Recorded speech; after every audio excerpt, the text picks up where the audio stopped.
So, hi.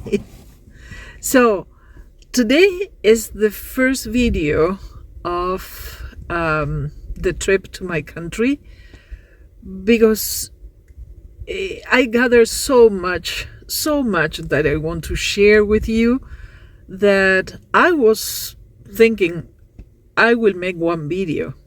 But I promise I have so much to share. It surprised me how that little country changed for the good in the last years. So much. And there were so many good memories and so many good moments that I really wanted to share all of that. So I am going to try to make it brief and still juicy and interesting, but that is not enough. One video is not going to be enough. So welcome to the Uruguay series, and I hope you enjoy them. I mean, these videos, because I was very happy, and I want to give you a little bit of that. It feels good to be in a place you can call. Remember the series Cheers, where everybody knows your name? I felt like that, and oh my gosh, the food. That is what you miss the most, because you cannot reproduce that one. I mean, technology helps you keep in contact with your family and with your friends, but food, they haven't invented that yet. That would be a huge revolutionary change for good in humanity. So Silicon Valley, start working on teletransporting food from one place of the planet to another, because I am pretty sure I am not the only one that misses great food. So let's go for it. Please remember to subscribe to the channel so you help me. That is my tip. So thank you. And like the video if you do at the end of the video. So thank you very much for being here, and let's see what happened.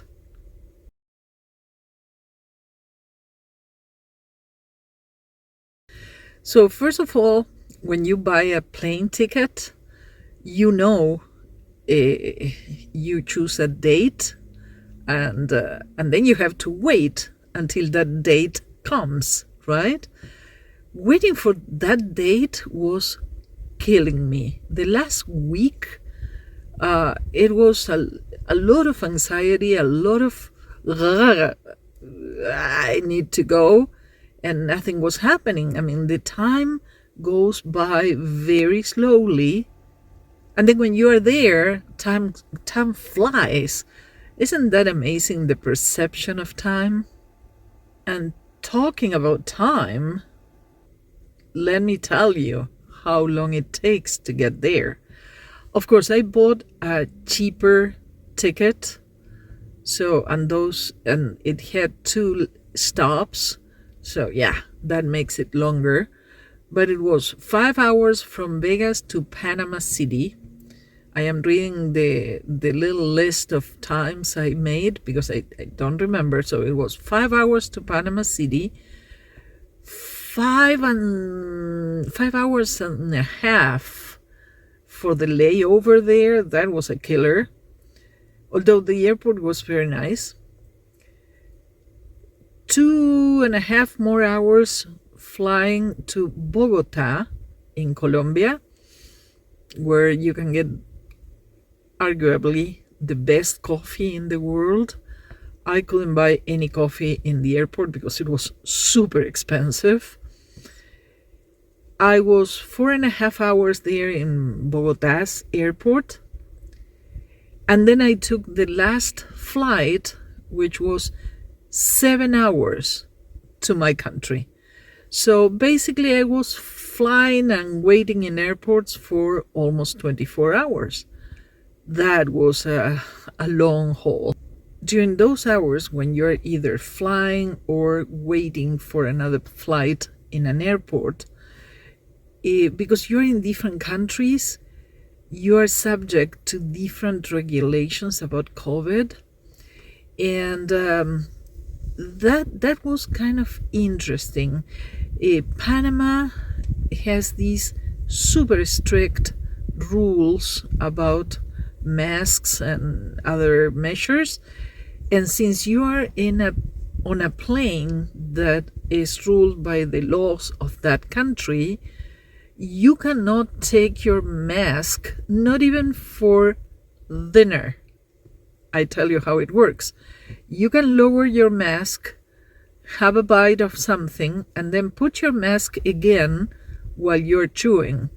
I found that a little extreme, and they are very tough about that. They walk the aisle up and down telling you, lift your mask all the time. Put your mask up all the time, and your mask has to cover your nose. They're very strict about that. And they even sprayed the cabin a couple of times, which I find funny, because if you have the virus inside of you, it doesn't do any good to spray the air that they say changes every 20 seconds or so. I didn't understand that, but it's okay. I don't need to understand everything in the world. I have to remember that. And it depends on the country. But let me tell you, when we finally landed in my country, in Uruguay, I was so proud of my little country.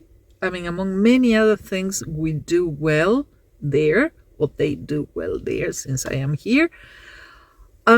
This one, I know it's going to impress you, and I am sure you're going to love it. When we actually landed, the captain said very clearly, according to the law in Uruguay, you cannot stand up until we tell you so.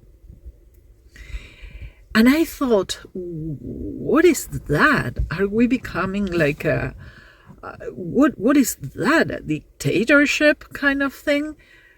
And it was just the opposite. It was so logical and so neat, and it worked so well. What they do is they allow for the first 3 rows to stand up, take their luggage from their overhead compartments and leave. And then the next 3 rows, and then the next 3, and then the next 3, and everybody stays seated while that process takes place. Hello, Rachel. We invite you to disembarking passengers located between rows 1 to 2 on the right side.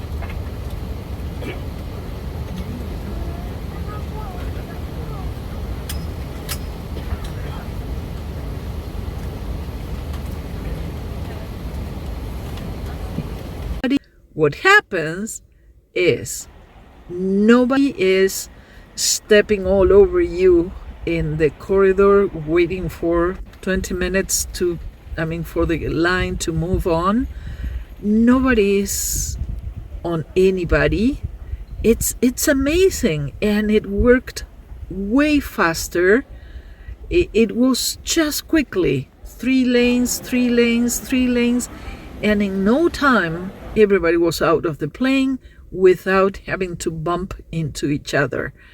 I found that should be implemented all over the world, because you know how bad it gets. The minute the plane lands, everybody rushes for the overhead compartments, and then everybody's stuck in the aisle and nobody moves. So I thought it was so clever, and it does work perfect. I was very proud of that. I didn't know, well, I learned a few days before the trip that my son, the one who lives in the Netherlands, was also coming to Uruguay to visit his son that lives there. And when I checked his arrival time and mine, we were getting there on the same day I was getting there 1 hour before them. So I waited in the airport, and so we had breakfast together in the airport, and it was fantastic. I loved meeting with them, even though we were going to meet later on for meals together. But that first breakfast was like, wow, that was amazing. So I went to McDonald's there at the airport, and I was very surprised. McDonald's has the same things, of course, they have here, but they also have cappuccinos and all those good things. And they have alfajores, which is a sweet treat. It's very good quality, and they also have brownies and everything. So, but their cafeteria there at the airport was very nice. So we had breakfast together, and it was such a good moment. And I didn't have time to go visit with the people that works at the airport in the offices, the directors and all of those, because I used to work with them years ago when I was living there. But this time around, I mean, meeting my son and his son, and having breakfast together and everything, I didn't want to, to disrupt that. One thing that moved me as soon as I got there, apart from being in a familiar place where I was born, my country, apart from that was one of those big differences between Latino families and families here in the United States. Here in the United States, everybody goes for what is practical, which is great. I like it. I like being practical. I am not criticizing that. What I say is, suppose your family is going to get visited by one dear person in your family that lives away, whatever, and they come back. So one person is designated to go to the airport to pick up that person, or they take a taxi cab to the home, and the whole family is in the home waiting for them with the food ready and everything else. So that is probably the most traditional way in the United States, which is okay. It's very practical. In my country, we do just the opposite. We do the not practical thing. And I'm sorry, but I like it better. I was almost brought to tears many times because while I was waiting for my son to arrive, I was looking at all these other families there. The whole family comes to the airport because they are all anxious to see that person, and they want to see them for a little longer anyway. So everybody's there to greet them. And you see these huge hugs, and the grandmother and the grandkids and everybody hugging all of them together. And it was so beautiful. I tell you, I was waiting for an hour or so for my son to arrive, and I was brought to tears almost several times. I like it that way. Maybe I am not the most practical person in the world in that sense, but I think, yep, everybody should try, at least try once in their lives, to have this welcome committee go into the airport, all of them together, to say hi. It's a warm feeling.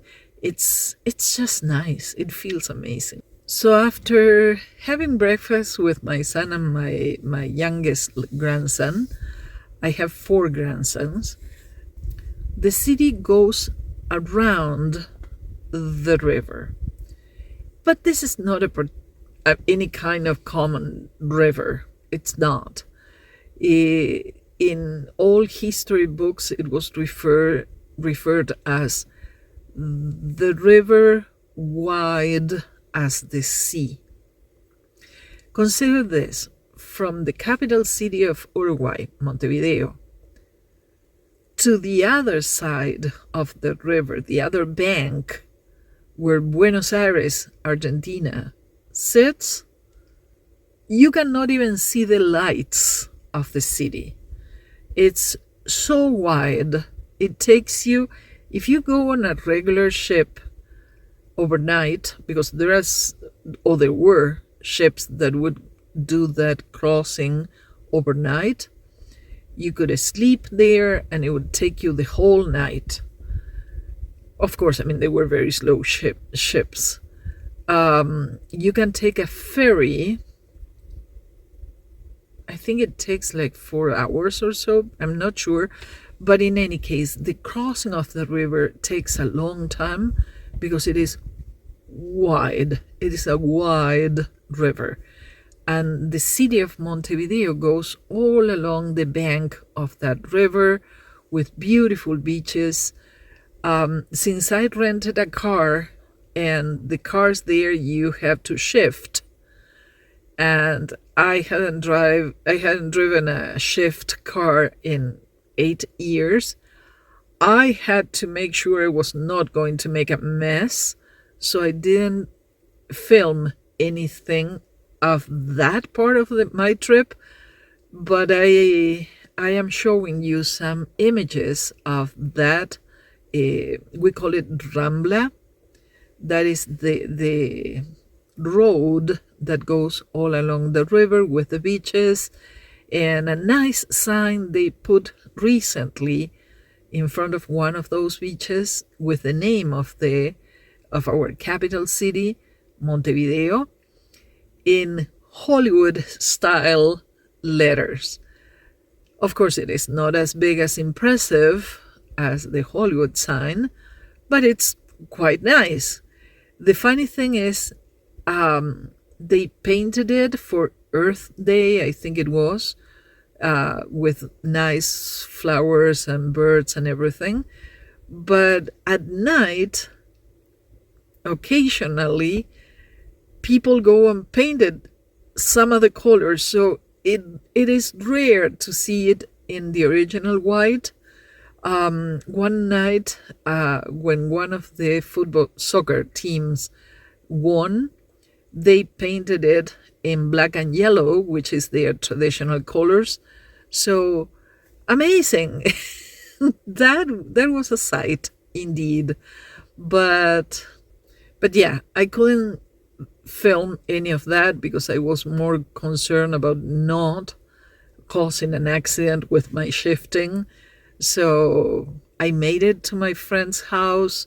They were waiting for me with some delicious food, and then we went for walks around the city. She is now living downtown, and the downtown area that many years ago, like probably, I don't know, 20 years ago, went down in popularity and became a very dark place because shopping malls were opening in some other neighborhoods, and everybody was so enticed with those shopping malls. Everybody was going there, so the downtown area really lost popularity and became a dark place. Well, now the city has taken care of bringing it back to its former glory, and they have succeeded at doing that. I am going to show you a compilation of some buildings all along the main street in the capital city that are so beautiful. They are old buildings, different ages, 1900 and some early 1900s, early in the 20th century, all the way to kind of recently. But many of them are very traditional buildings. All of them are made of granite or marble or beautiful stones and beautiful work in their facades. really beautiful, and now they are all cleaned and they are showing their spectacular looks. I mean, some of them I would love to live in one of those buildings. So let me show you some images of those amazing buildings, and then I will show you how I came back.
And of course, I mean, then I had a lot of adventures that I'm going to show you on other videos, so this one doesn't get that long, about the food, about the friends, about places I visited. I will show you all of that. I saw what is probably the most beautiful museum I have ever been to, and I have visited many everywhere, in Europe, here, back there, and I saw one that is probably one of the most beautiful ones. So I am going to show you all those things in next videos. This is just about to give you an idea where I was. And then when I came back, finally, when I was at the airport again, ready to leave, I realized the one thing I didn't have in a whole month was empanadas. I was in one of the best places in the world to have empanadas, and I completely forgot about them. So I had one in the airport for breakfast. It was ham and cheese. It was really delicious. It was baked. I prefer the fried ones, but those are, I don't know. I will have to go again to have one of those. And as you can see here, the airport is very elegant, very light, very modern. But I also saw this genius idea. I don't know, I haven't been to any other airport that has this. It has a couple of playgrounds, just simple little things, nothing spectacular, nothing expensive. But while you're sitting waiting for a flight, the kids can go there and jump and do their things, so they don't bother the rest of the passengers. So if you are one of the rest of the passengers, you can just sit a little further away from the playground so you don't have to deal with kids. I thought it was genius, so I hope you like that idea. The flight back was only one stop, so it was straight from Montevideo to Panama City, and it was just 1 hour and a half for the other flight to leave to Las Vegas, so it was very swift. It was about 15 hours in total, and I went to the hotel in Las Vegas where I left my van, but I didn't park it in the hotel and just left. I left it there through a program they have by which you pay, I think it is $4 or $5 a day, and you can leave it there in a covered garage and taken care of. So that is a great service in Las Vegas. I know some other airports have different types of services, but Las Vegas uses hotels for that, and they have shuttles that take you to the airport. So it's a great idea. And when I came back, my van was waiting for me in perfect shape. I got there at 2 a.m. and I told the guy in the reception, would it be okay if I leave in 4 or 5 hours? Sure, take your time. I didn't say I was going to sleep in the car, but that is what I actually did. I slept in my bed for 4 hours, and then I went for coffee to Starbucks and for food because my fridge was empty, of course. And then I drove all the way to the other side of Mount Charleston because it was hot in Las Vegas. So I went to Mount Charleston and I parked there for 2 or 3 days just to recover from the trip, because jet lag and those many hours of flying really take care of you. So my air conditioner was not working in the van when I left. So I am in the process of having that fixed. Luckily, it seems like it was just a little thing. I have to go again next week. But luckily, up there by Mount Charleston, it's absolutely gorgeous and cool. It was in the lower 60s. So that was a treat. And in our next video, I will show you part of the adventures I had in my country. I am so excited about showing you that. Thank you very much for being here. Please give me a thumbs up if you liked it. And please don't forget to subscribe. As I said it before, I need those subscribers. So please become one of them. Thank you very much for being here. Have a great week. Take care.